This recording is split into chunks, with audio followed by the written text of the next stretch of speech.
I want to. Okay, so let's start at the beginning. So Bishop Q, tell me who he is. Uh, Tell me like what type of hero is he? So you came up with this guy, and he's going to represent like a number of morals and ethics and whatever. But what type of superhero is he? Who's Bishop Q? So I actually call it Bishop Q, the Chronicles of a Reluctant Superhero. Awesome. he, I know one of the things that they teach you when you're writing about characters is that the reader doesn't like characters where things happen to them. They want the Uh-huh. character action. But I think a lot of times things do happen to us in real life, Mm. and he finds himself in situations where he's forced to react because of elements that come at him. Yeah. Later on, as he develops as a hero, as a human being or a human character, Yeah.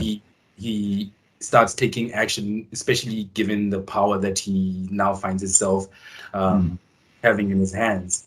So yeah, definitely not somebody who's looking to be a superhero. Definitely not going to be wearing a costume that Okay. identifies him. Yeah. Uh, and although obviously in terms of stylization of Yeah. the drawing, we would make him sort of stand out, whether Mm. it's something simple like, let's say, a Luke Cage yellow jacket, you know. Nice. So and he's got this scar that sort of symbolizes that, okay, Yeah. that's the cue and that kind of stuff. But in terms of um, any sort of, he'd rather be infamous more than he is famous. Okay. Okay. Okay. So is he? I mean, does he act?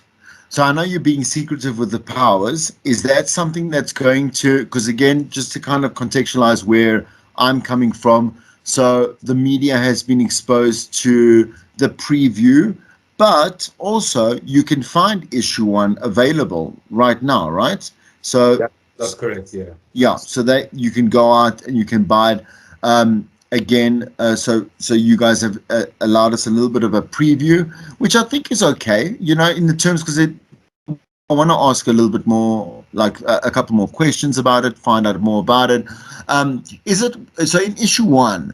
Like, is it one of those things that his origin story leads to the power that you don't want to reveal just yet? Or like it'll come in next issues, or does he? I mean, is it one of those things that we'll find in issue one? And can you? I mean, can you give us a little bit, seeing as it is out there, what powers he has? Yeah, look, the last 2 or 3 pages of issue one give you a glimpse into the powers that he has. I can give them away. I mean, the comic is out there. It's at one exclusive books. It's at Reader's Den. Yeah, It's at Hobbs Books. You can get it on Amazon if you Google Bishop Q comic.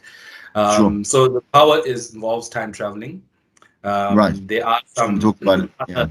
Yeah, there are some underlying powers like a bit of super strength, but the main power is the time travel. Oh, and time reversing. So um, as he grows, these powers get better. He gets better and better at them, obviously. right. But initially, it almost happens by accident, and then he's trying Well, to that's figure the thing. Does it he out. have a, like a? Does he have like a? Well, I'm going to use a TMNT reference. Does he have a Master Splinter? Like, is there someone that comes to his aid to say, "Look, I mean, now, like, I will help you be a better you"? You know, is there one of those characters? So I would say yes, but there I would definitely be a spoiler. Okay, okay, okay, okay. Like, I mean, that's cool. That's cool. That's cool. Okay, okay. So, and I mean, how does he get these powers? So that is probably another spoiler for issue two. Issue Oh, two. really? So we just find him as this now, this guy that look messing with time. We know from every single comic book line is not a good idea, you know. Yeah. So I'm Consequences for that for him. suspecting that, yeah, no, I'm suspecting that maybe his approach is going to be kind of selfish or self-indulged, or you know, in the beginning to see the repercussions, right? Um, and then from there learn. So the the powered people in the Star City universe have this concept of the aligned. So getting your powers sort of needs to, the line that we use in our other comic Tabo Tiba Tabang is when three or more align through time, their power will shine, or Oh, when two or more align. very So cool. the powers, his powers are linked to his friend Sliver and Porno, Yeah. and they at end of issue 2 you see how all three of them get their powers. And then so Bishop Q might not necessarily be the one that wants to, as I said, he's a reluctant superhero. He might not be the ones that want to take action immediately, but the other two have their own objective that sort of is important, and it's not necessarily selfish. It is selfish in that, obviously, like you said, when you're messing with time, you don't know what you're doing, but Yeah. it's sort of he almost can't say no because Yeah. it's such a It's so tempting anyway. yeah. Yeah, I mean, if you're going to have the power, why sit at home or why work at a McDonald's or I'm just saying, it'd be like that's so easy. I find that because I'm a villain guy, like the majority of my collectibles are all villains. I love them. I find them more interesting. And that kind of narrative that you've created for this character is so close to being a villain because of that type of like, well, I'm learning there's a very big temptation to make this about power and make this about control. And, he might turn into a bit of like an anti-hero, which is quite cool. Do we have a villain yet? So in issue 1, do we have your antagonist? Is Malevin. He's the uh, the antagonist. Can you see he's wearing the white suit over there? Yeah. So he's a villain in that they've grown up together, and in the comic, they actually there's a scene where Bishop Q asks himself, he's like, how many fights have we had with Malevin? So they've been growing up. Even the scar he has on his face is because of Malevin. So because of him. He's always just in that antagonist. Yeah.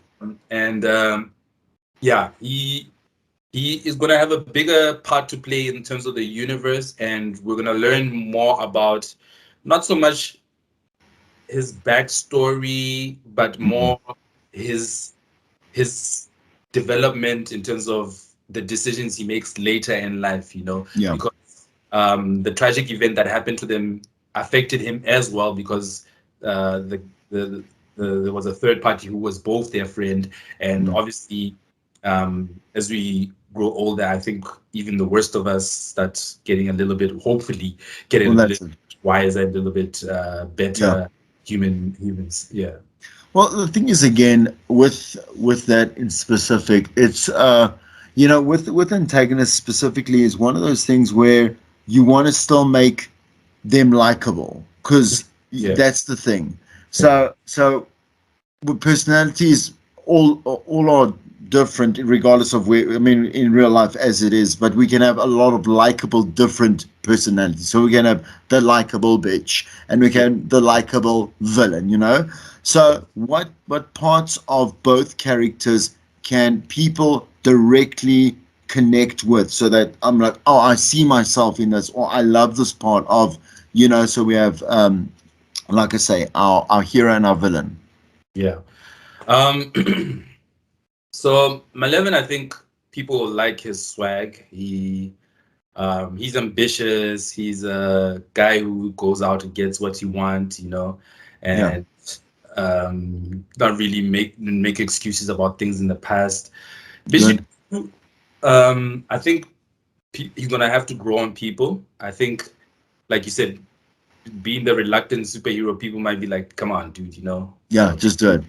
But I want that. I want people to get to know him, and I want people to see. That's why actually we start off with him in the future, because you can see that this person has got a long journey to go ahead of him.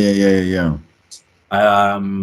I don't know. I don't know if people will like him. I know what you're going to say, but I'm going to say, do you think that what you've produced here with Bishop Q specifically is a great product because but I asked that just because I want to know why you think the public, the consumer, is going to think it's going to decide it's a great product. Yeah, like we said when we first chatted, not one to I don't easily glorify myself or sell myself very well, which is often very difficult when you're on the creative and the Right. publishing side of things because the marketing and distribution is important. But Sure. I would say though that it's been very well received. I think from readers and from people that we've gotten to review. I think we got reviews. What are some of the best comments so that stood out for you that you actually were like, wow, that I got the feels from that, Yeah. So Sergio Pereira from Fortress of Solitude said, Bishop Q isn't trying to imitate anything else out there at the moment. From its use of South African idiosyncrasies to even the distinct artwork that's a nod to several local styles, issue 1 of this new comic series refreshes and stands out from the pack. This isn't trying to imitate other Western art forms, choosing to carve out its own path, and quite frankly, this is exactly what the medium needs more of. I think Sergio, you said it all. That type of thing, And I think that the feedback I liked because that when we went in with Sekans, the illustrator, I think we went in with that in mind.